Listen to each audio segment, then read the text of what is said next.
आज से तकरीबन 6 साल पहले यानी कि 15 जून सन 2015 की रात के 12 बजे इंडिया के एक छोटे से गांव यानी कि पुरी में एक ऐसी विचित्र घटना घटती है दोस्तों, जिसे आज तक कोई समझ नहीं पाया, जो माना जा सकता है इस दुनिया की सबसे बड़ी मिस्ट्री है। और वो घटना ये थी कि रात के 12 बजे 15 जून 2015 को पूरे पूरी गाँव की लाइट को एक साथ ऑफ कर दिया जाता है। सारे इलेक्ट्रिसिटी के कारखाने बंद कर दिए जाते हैं। कारण क्या था? कारण सिर्फ यही था कि उस रात भगवान श्री कृष्ण का दिल एक मूर्ति से निकालकर दूसरी मूर्ति में ट्रांसफर किया जाना था। जी हाँ दोस्तों, मैं एक असली फिजिकल दिल की बात कर रहा हूँ। मैं कोई स्पिरिचुअल या फिर काल्पनिक दिल के बारे में बात नहीं कर रहा हूँ, बल्कि एक ऐसा दिल जो पिछले 5000 सालों से संभाल कर रखा गया है और आज भी हर 12 साल में भगवान श्री कृष्ण के उस असली दिल को एक मूर्ति से दूसरी मूर्ति में ट्रांसफर किया जाता है। लेकिन ये ट्रांसफर करने की प्रक्रिया इतनी ज्यादा विचित्र होती है, जिसे आप सुन लेंगे तो आप हक्के बक्के रह जाएंगे, क्योंकि ये दिल कोई मामूली दिल नहीं, जिसमें पूरी दुनिया बदलने की, पूरी दुनिया बनाने की, पूरी दुनिया को खत्म करने की ताकत है। दोस्तों, आज मैं आपको भगवान श्री कृष्ण के दिल की सच्ची दास्तान बताने वाला हूँ, जो आज भी जगन्नाथपुरी के उस मंदिर में संभाल कर रखा गया है। और मेरी ये गारंटी है,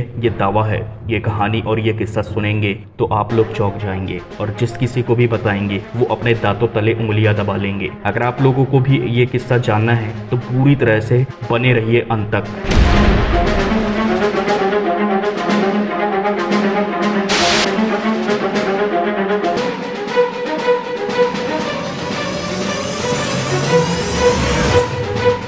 तो आज द हिंदुस्तान मिरर आपको भगवान श्री कृष्ण की एक ऐसी दास्तान बताने वाला है जो आपको बहुत बड़े शौक में डाल सकती है। दोस्तों, तो ये बात है लगभग आज से 5000 साल पहले की। 5000 साल पहले भगवान श्री कृष्ण की मृत्यु हुई थी और उनकी मृत्यु के बारे में बहुत सारे लोग नहीं जानते हैं। जब भगवान श्री कृष्ण की मृत्यु हुई, उनकी उम्र हम जो नॉर्मल लोगों की उम्र होती है उससे कहीं ज्यादा थी। भगवान श्री कृष्ण की मृत्यु भी एक बहुत ही अलग तरह की मिस्ट्री थी। दरअसल वो एक जंगल में किसी कारण से पहुंचे और वहां तप करने लगे थे और उसी समय उस जंगल में एक जरा नाम का शिकारी भी पहुंचा था, जो कि एक गलत फहमी की वजह से हिरण का शिकार करते हुए भगवान श्री कृष्ण को तीर चला देता है और इसी वजह से भगवान श्री कृष्ण की उसी जगह पर मृत्यु हो जाती है। जब वो शिकारी भगवान श्री कृष्ण के पास पहुंचता है तो बहुत दुखी होता है, बहुत ज्यादा परेशान होता है, उसे कुछ समझ नहीं आता। फिर उसके बाद भगवान श्री कृष्ण का अंतिम संस्कार कर दिया जाता है। लेकिन अंतिम संस्कार करने के बाद भगवान का जो पूरा देह था वो तो जल जाता है, लेकिन आखिर में बचता है सिर्फ और सिर्फ एक मेटल,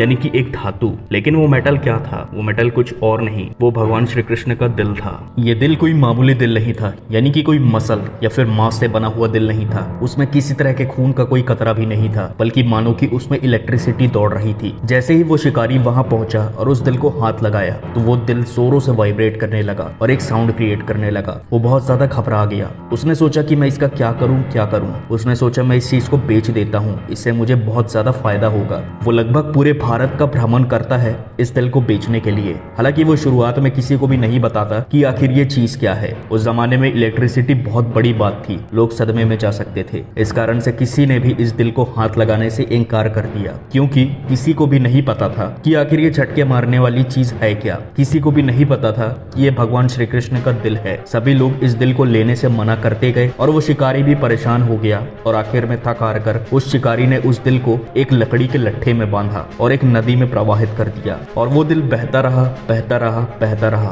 और आखिर में बहने के कुछ दिनों बाद वो लकड़ी का लट्ठा, जिसके अंदर भगवान श्री कृष्ण का असली दिल था, वो पहुंच गया जगन्नाथपुरी के उस छोटे से गांव में। जब वहां के राजा को ये लकड़ी का लट्ठा मिला तो जैसे तैसे पता करके उस शिकारी को वहां बुलाया गया। शिकारी ने आखिर में बता ही दिया कि आखिर ये चीज क्या है। वो चीज कोई मामूली चीज नहीं, बल्कि भगवान श्री कृष्ण का एक ऐसा दिल था जो बहुत ही ज्यादा अनोखा और बहुत ही ज्यादा विचित्र था। जब ये बात वहां के राजा को पता चली तो वहां के राजा ने डिसाइड कर लिया कि ये जो दिल है इसे भगवान श्री कृष्ण की एक मूर्ति बनवाई जाएगी और उस मूर्ति के अंदर संभाल कर रखा जाएगा। लेकिन सब लोग चौक इसलिए जा रहे थे कि जब कभी भी वो दिल लाइट के कांटेक्ट में आ रहा था तो वो जोर जोर से वाइब्रेट कर रहा था और साउंड क्रिएट कर रहा था, मानो कि इलेक्ट्रिसिटी पैदा कर रहा था और लोगों को उसको छूने से भी झटके लग रहे थे। जैसे तैसे करके किसी तरह से वहां मंदिर बनवाया गया और वहां पर भगवान श्री कृष्ण की एक मूर्ति बनवाई गई। वो मूर्ति जब बनवाई गई तो वो धातु की थी और वो मूर्ति उस दिल के कांटेक्ट में आने के बाद मूर्ति भी झटके मारने लगी। और आप सभी को भी पता होगा कि कोई भी धातु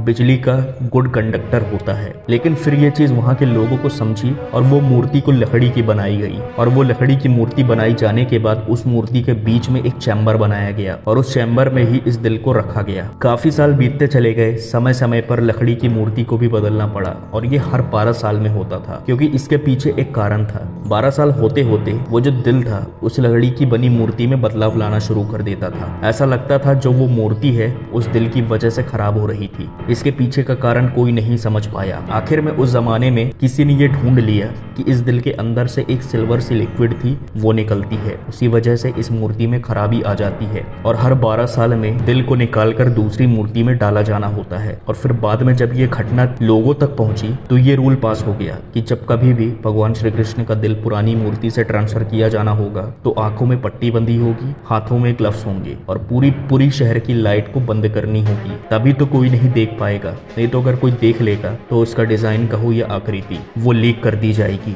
इससे बहुत सारे लोगों की भावनाओं को ठेस भी पहुंच सकती है और नहीं पता इससे क्या मुसीबत, क्या प्रॉब्लम या फिर क्या अनहोनी उन्हें फेस करनी पड़े। इसलिए ये रूल पास किया गया। तब से लेके आज तक, उसके बाद से आज भी जब कभी भी उस दिल को ट्रांसफर किया जाता है एक मूर्ति से दूसरी मूर्ति पर, तो वहाँ के जितने भी पुजारी होते हैं वो अपनी आंखों में पट्टी बांधते हैं। 12 बजे रात घनी अंधेरी का समय होता है, पूरे शहर की लाइट्स ऑफ कर दी जाती है, ग्लव्स पहने जाते हैं और फिर ही ट्रांसफर किया जाता है। ये चीज सुनने में बहुत ही हिला देने वाली लगती है, लेकिन हमारे आर्यवर्त जो कि आज भारत के नाम से जाना जाता है, ये उसका इतिहास है। आप लोगों ने एक मूवी देखी होगी आयरन मैन, जिसमें उस कैरेक्टर का दिल भी मेटल का होता है। यानी कि जो आज टेक्नोलॉजी हम आज देख रहे हैं वो टेक्नोलॉजी हमारे इतिहास में हजारों साल पहले भी एग्जिस्ट करती थी। हालांकि ये सिर्फ एक एग्जाम्पल मात्र था। भगवान श्री कृष्ण इंसान नहीं, एक सुपर ह्यूमन थे। लोग उन्हें भगवान का अवतार भी कहते थे और वो भगवान ही थे। इसी वजह से उनका दिल हमारी तरह नहीं था। लेकिन आखिर क्यों भगवान श्री कृष्ण इस दुनिया से अपना देह त्याग कर दिए और उनका दिल आज भी उस दुनिया में एग्जिस्ट करता है, ये कोई नहीं समझ पाया है। कहीं इसके पीछे कोई गहरा कारण तो नहीं है। हमें फ्यूचर के बारे में तो नहीं पता, लेकिन आज के लोग जो इस चीज के ऊपर रिसर्च करते हैं वो कहते हैं कि हो सकता है फ्यूचर में भगवान श्री कृष्ण वापस आए और इस चीज का किसी बड़ी चीज में उपयोग करें। हमें नहीं पता दोस्तों, आपको क्या लगता है कमेंट सेक्शन में जरूर बताएं।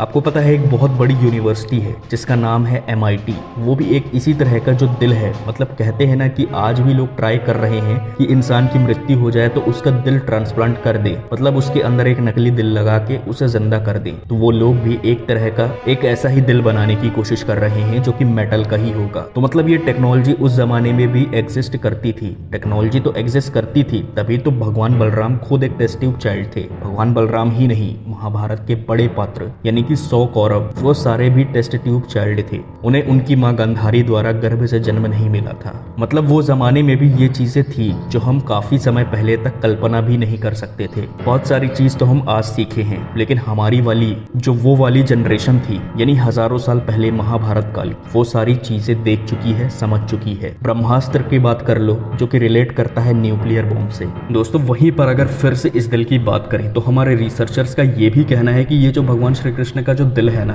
वो नॉर्मल धातु से नहीं बल्कि अष्ट धातु से बना हुआ है। अष्ट धातु मतलब 8 अलग अलग धातुओं का मिश्रण, और उसके अंदर कोई स्पेशल तरह की एनर्जी या इलेक्ट्रिसिटी दौड़ती है। और इसी वजह से अगर वो लाइट के कांटेक्ट में आती है, चाहे वो सनलाइट हो या फिर कोई भी ऑर्डिनरी लाइट हो, तो वो जोर जोर से वाइब्रेट करने लगता है, साउंड क्रिएट करने लगता है। बहुत सारे रिसर्चर्स का ये भी कहना है भगवान श्री कृष्ण का ये जो दिल है ये एक बहुत ही बड़ा एनर्जी पैदा करने का स्रोत है। लेकिन क्यों है, इसका कारण आज तक कोई नहीं बता पाया है। भगवान श्री कृष्ण आज भी इस दुनिया के कण कण में वास करते हैं, लेकिन भगवान श्री कृष्ण फिजिकल फॉर्म में इस दुनिया में नहीं है। तो फिर आखिर क्यों भगवान श्री कृष्ण ने अपना दिल इस दुनिया में छोड़ दिया, वो भी एक ऐसा दिल जो शायद आज की टेक्नोलॉजी में हम नहीं समझ पा रहे हों। शायद आने वाली टेक्नोलॉजी में हम समझ पाए। क्या सचमुच भगवान श्री कृष्ण फ्यूचर में वापस आएंगे और फिर इस दिल का किसी जगह उपयोग करेंगे, या फिर ये एक नॉर्मल कोइंसिडेंस है। एक और बात, ये जो दिल है इसका आकार एक चक्र के समान है। जिन पुजारियों ने इस दिल को हाथ लगाया है उनकी माने,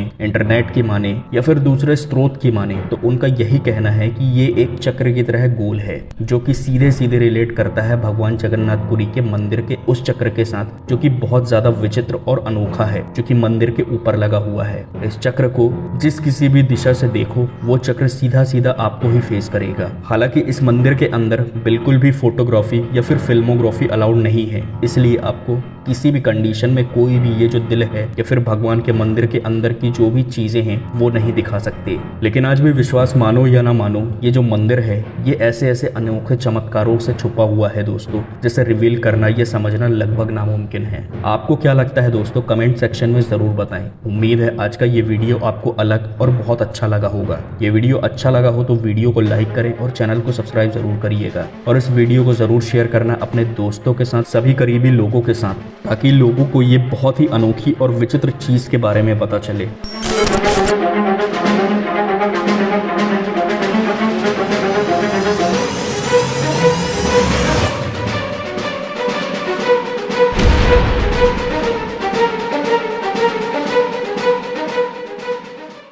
वीडियोस देखने के लिए सब्सक्राइब करें the Hindustan Mirror, bell icon दबाकर पाएं लेटेस्ट अपडेट्स।